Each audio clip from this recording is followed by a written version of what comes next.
समाधान समाधान समाधान। नमस्कार, आदाब, सत श्री अकाल मित्रों, स्वागत है समाधान कार्यक्रम में एक बार पुनः आप सभी का, जो आपका पसंदीदा कार्यक्रम है। मित्रों, कहा जाता है आया है सो जाएगा राजा रंक फकीर। जो इस संसार में आया है उसे एक ना एक दिन जाना अवश्य होता है, लेकिन कहाँ गया वो बंदा, कब आएगा, वापस आएगा या नहीं आएगा, या जहाँ गया है वो संसार कैसा है, इसके बारे में तमाम जिज्ञासा हमारे मानस पटल पे हमेशा बनी ही रहती है।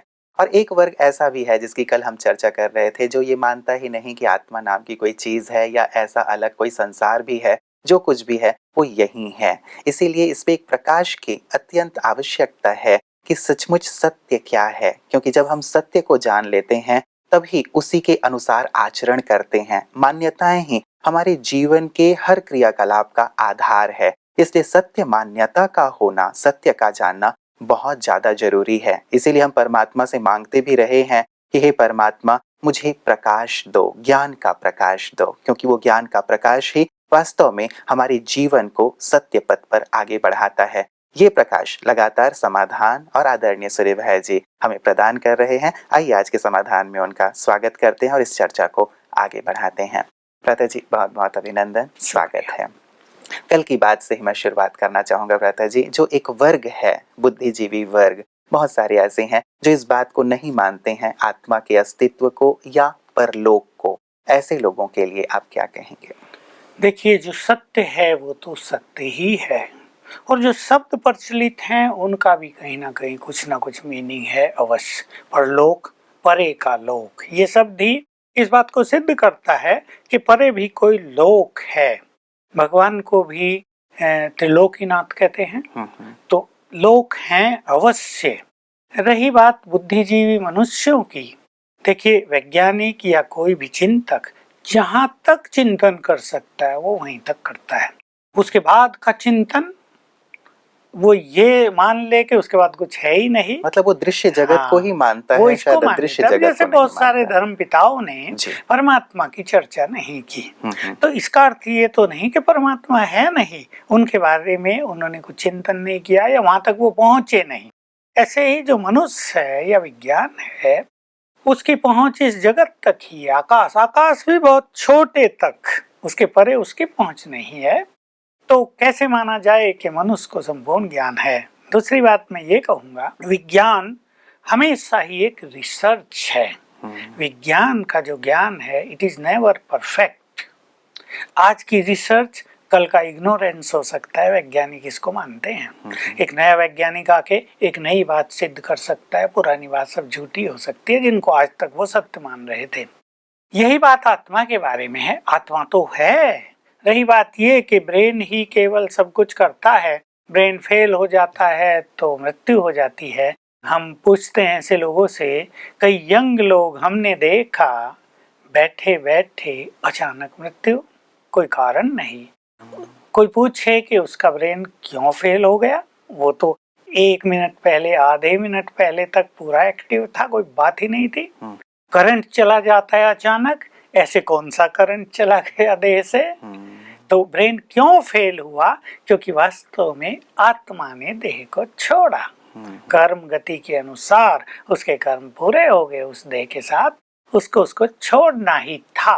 कोई भी चीज जो बनती है, मैं कल भी कह रहा था, वो स्वयं ही नहीं चलती। ब्रेन तो बना है, देह भी बना है गर्भ में, उसको चलाने वाला, ऑपरेट करने वाला अवश्य कोई और चीज होनी चाहिए। एक तीसरी बात भी मैं कहूँगा, आजकल वैज्ञानिकों ने, विशेष करके जो साइकोलॉजी से जुड़े हुए हैं और ब्रेन की जिनको परफेक्ट नॉलेज है, उन्होंने एक बात देखी और उसको प्रूव करने में वो लगे हुए हैं कि ब्रेन को जो कमांड्स मिलते हैं वो कहीं से तो मिलते होंगे। ये कुछ अच्छे वैज्ञानिकों के मन में एक विचार उभरा कि आप ही चल रहा है, आप ही तो कुछ चला नहीं करता, कहीं से तो कमांड मिल रहा होगा। तो उन्होंने फील किया और उसको बिल्कुल नोटिस किया, फील ही नहीं किया, कि हाइपोथैलेमस के नीचे से वाइब्रेशंस जा रहे हैं जो ब्रेन को कमांड दे रहे हैं। और बस यही आत्मा है जो इतनी सूक्ष्म है कि उनको किसी भी यंत्रों से भी देखा नहीं जा सकता। उनके केवल वाइब्रेशंस फील किए जा सकते हैं जो उन वैज्ञानिकों ने फील किए। तो सत्य यही है कि इस देह को चलाने वाली आत्मा है, जो चेतन है, जिसमें मन है, जिसमें बुद्धि है, और ये है ब्रेन। 3 चीजें हो गई, मन, बुद्धि और ब्रेन। आत्मा यानी मन और बुद्धि के माध्यम से ब्रेन चलता है और उसके माध्यम से ब्रेन सब शरीर को कंट्रोल करता है, हर कार्य को और एक्टिविटी को कंट्रोल करता है, दिशा देता है। तो सत्य यही है, कोई माने या ना माने। चलते जी, अध्यात्म में जो ये आधार है, ये जो आधारभूत बातें कही जाती हैं कि हम आत्मा हैं या इतने 3 लोक हैं या परमात्मा का कहीं वास है, इन सब का आधार फिर क्या है? हम लोग जो ये बात कहते हैं उसका आधार कुछ और है, और आज तक जो बातें लोग विद्वान आदि आचार्य कहते थे उसका आधार शास्त्र था, एक परंपरागत ज्ञान जो बहुत लंबे काल से चला आ रहा था, जिसके द्वारा मनुष्य ने अनेक सत्य रहस्यों को जाना था। हम सब जो कह रहे हैं वो ज्ञान स्वयं ज्ञान के सागर ने ब्रह्मा के तन में आकर दिया है। सीधा ही, कुछ तर्क नहीं, सीधा ही बताया, तुम ये देह नहीं हो, आत्मा हो। तुम आत्माएं इस ब्रेन के बीच में बैठी हो और इस ब्रेन के माध्यम से इस देह का संचालन करती हो। आत्मा देह से मिलती है तो ये जीवन है, निकल जाती है तो मृत्यु है। परमात्मा कौन है, 3 लोक क्या है, कर्म की गति क्या है, मृत्यु के बाद क्या होता है, मुक्ति क्या, मोक्ष क्या, जितने भी ये रहस्य हैं ये स्वयं भगवान ने आकर स्पष्ट किए हैं। इसलिए हम जो ज्ञान दे रहे हैं, जिसकी हम चर्चा कर रहे हैं, या जो राजयोग हम सिखा रहे हैं, वो स्वयं परमात्मा ने परम शिक्षक बनकर उस रूप में आकर हम सबको दिया है। बिल्कुल। चलिए, तो मतलब 2 बातें हो गई। एक तो जो अब तक प्रचलित मान्यता चली आ रही थी, और ब्रह्मा कुमारी जो ज्ञान दे रही हैं वो स्वयं परमात्मा के माध्यम से दिया जा रहा है। तो भ्राता जी, इस बात पे भी एक प्रश्न उठता है कि हम ये कैसे मान लें कि परमात्मा के द्वारा दिया गया ज्ञान है। जो हम बुद्धिजीवी वर्ग की बात कर रहे हैं, तो वहां से ये प्रश्न उठ के कई बार आता है कि कैसे इस बात को स्वीकार किया जाए। देखिए, परमात्मा परम सत्य है, उसका ज्ञान भी सत्य होता है, और वही सत्य ज्ञान मनुष्य को सत्य स्थिति तक पहुंचाता है। जो 3 शब्द हैं, सत्यम शिवम सुंदरम, कि जो सत्य है वही शिव है और वही अति सुंदर है। इसको इस तरह भी जोड़ दिया जाए कि जहाँ सत्य ज्ञान होगा, जहाँ परमात्मा के द्वारा दिया ज्ञान होगा, वहाँ आत्मा का कल्याण होगा, शिवम होगा। वो आत्मा को सुंदर बनाएगा, जीवन को सुंदर बनाएगा। सत्य ज्ञान की यही पहचान है। परमात्मा जब ज्ञान आकर देते हैं तो हम लोग अपने अनुभव से कुछ चीजें कह सकते हैं। परमात्मा के ज्ञान के द्वारा आत्मा पावन बनती है, यानी पवित्रता को जीवन में धारण करना, वासनाओं को समाप्त कर देना, उनको निर्मूल कर देना, कर्मेंद्रियों को शीतल कर देना, ये परमात्मा ज्ञान से ही प्राप्त होता है। मैं थोड़े से में कहूँ, मेरा संबंध बहुत अच्छे से महात्माओं से पहले से ही रहा था। हम उनसे ब्रह्मचर्य के बारे में बात किया करते थे तो वो हमें कहते थे, बेटा ब्रह्मचर्य पालन करना कोई सहज काम नहीं है। हम भी सोचते थे कि सचमुच बहुत कठिन काम है, क्या होगा या नहीं होगा।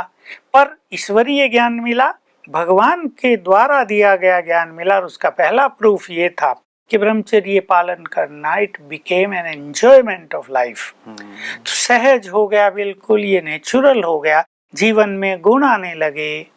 परमात्मा जो ज्ञान देते हैं उससे एक तो आत्मा पवित्र बनती है। दूसरा बहुत सुंदर अनुभव ये होगा सबको कि जो सत्य ज्ञान की खोज है, जो हम अनेक रहस्यों को जानना चाहते हैं, जो आज तक तर्क वितर्कों से जानने की लोगों ने कोशिश की लेकिन जान नहीं पाए, बहुत कुछ जानने के बाद भी हर मनुष्य को ऐसा आभास हुआ कि भी और कुछ जानना भी बाकी है। परमात्मा जब ज्ञान देते हैं तो कुछ भी जानना बाकी नहीं रहता, हम पूरे संतुष्ट हो जाते हैं, हर प्रश्न का उत्तर आ जाता है, खोज समाप्त हो जाती है। ये दूसरा अनुभव होता है परमात्मा ज्ञान का। परमात्मा इस सृष्टि के सारे रहस्य खोल देता है, युग परिवर्तन करता है।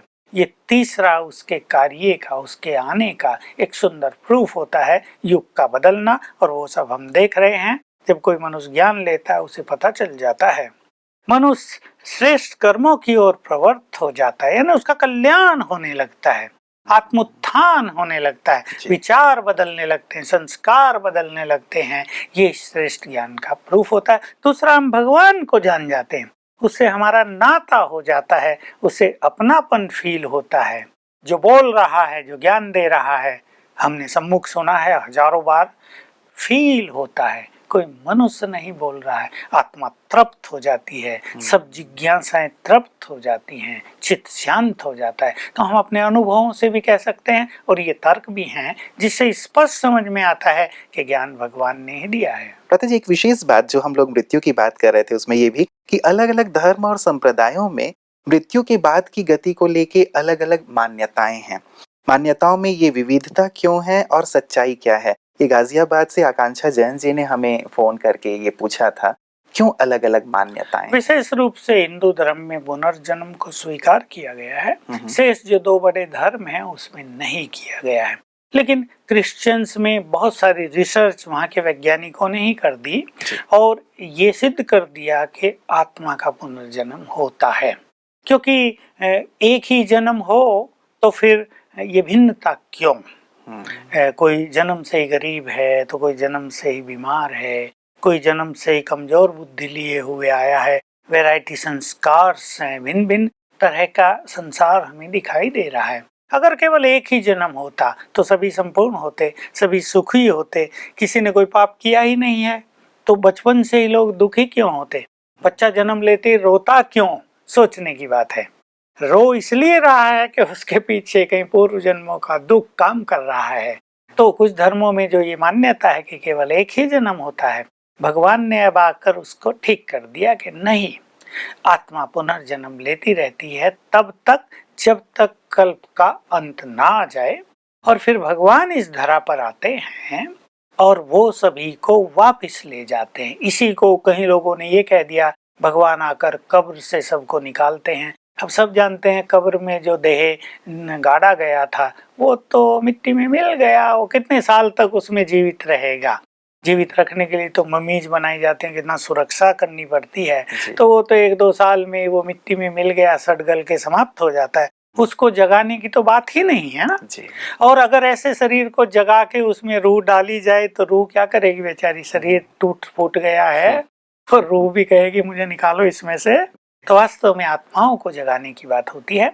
आत्मा जो अज्ञान के अंधकार में सो जाती है, आत्मा जो विस्मृति की गहरी नींद में सो जाती है, जो विकारों की दलदल में फंस जाती है, उसको निकालना, उसको पुनः जगाना, इसको ही इस रूप में कह दिया गया कि कब्र से जगाया जाता है। क्योंकि ये देह भी तो कब्र जैसी है ना, जिसमें आत्मा फंस गई है जी।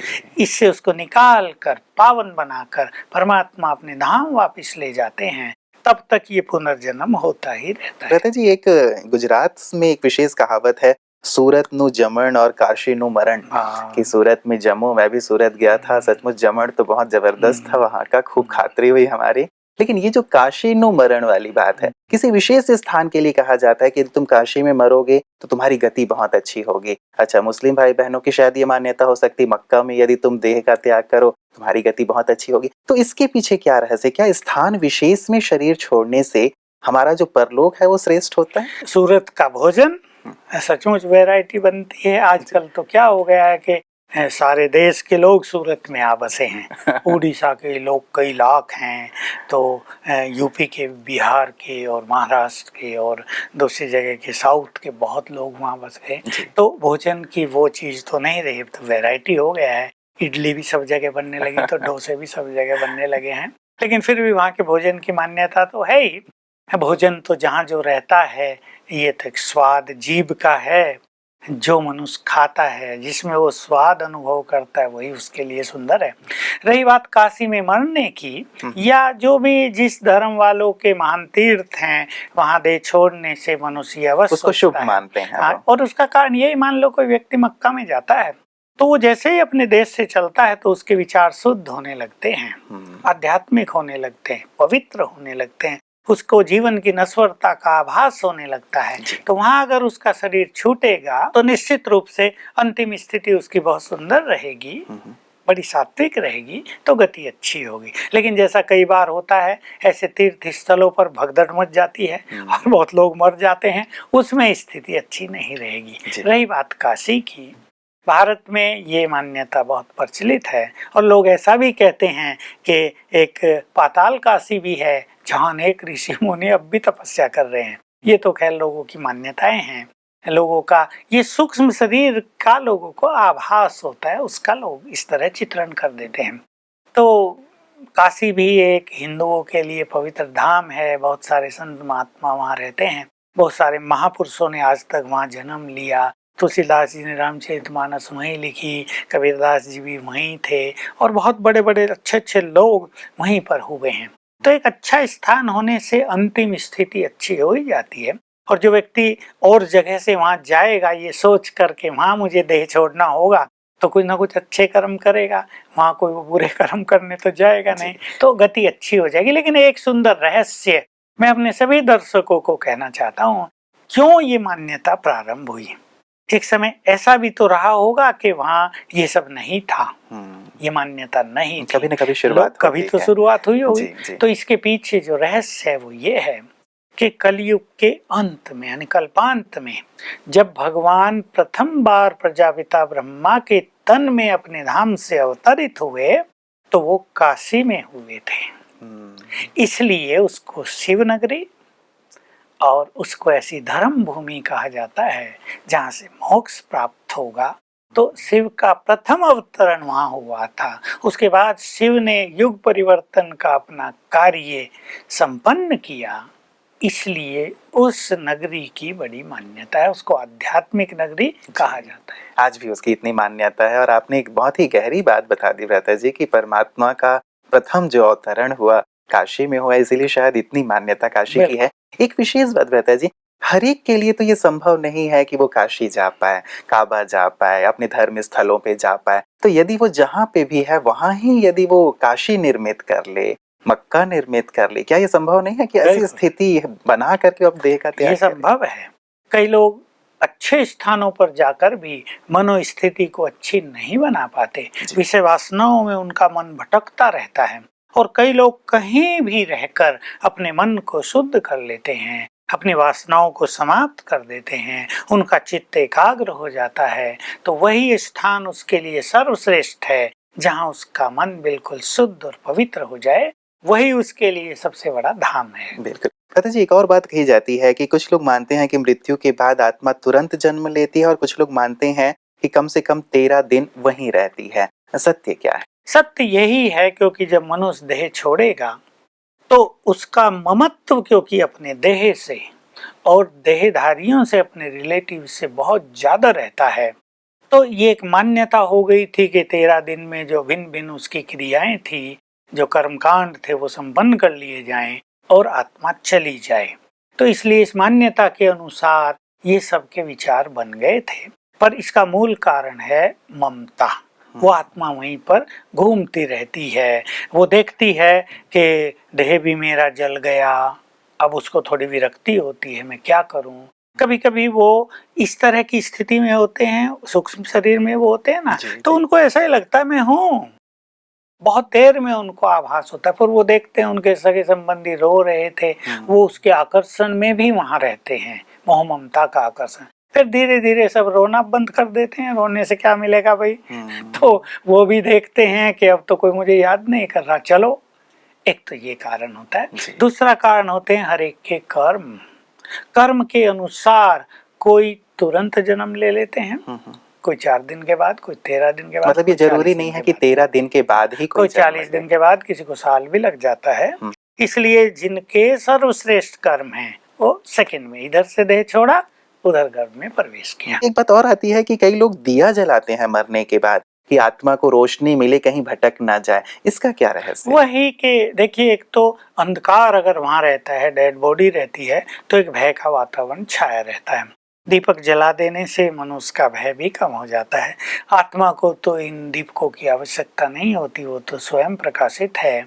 इसलिए ये भी एक प्रथा सी बन गई थी कि भाई दीपक जलाओ, उसमें भी गाय के घी का जलाओ तो बहुत अच्छा रहता है, उससे वाइब्रेशंस बहुत अच्छे हो जाते हैं। बस यही मान्यताएं फिर प्रचलित हो गई और आगे बढ़ती आई। भ्राता जी, एक और बात है कि जब आत्मा देह से अलग हो गई है तब उसकी स्थिति क्या होती है, उसकी फीलिंग्स क्या होती है, वो दुखी होती है या सुखी होती है, वो यहीं घूमती रहती है या किसी दूसरे लोक में चली जाती है, ये अहमदाबाद से केवल पटेल जी जानना चाहते हैं। देखिए, अंतिम समय कुछ दिन जैसी मन की स्थिति रही किसी व्यक्ति की, कोई व्यक्ति बहुत दुखी रहा, मान लो उसको बच्चों ने परेशान किया है, उसको पत्नी ने परेशान किया, या उसके अपने विकारों ने, पाप कर्मों ने उसको दुखी किया हुआ है, तो ये दुख की फीलिंग वो साथ लेकर जाती है और वो उसी कारण से कुछ समय भटकती रहती है।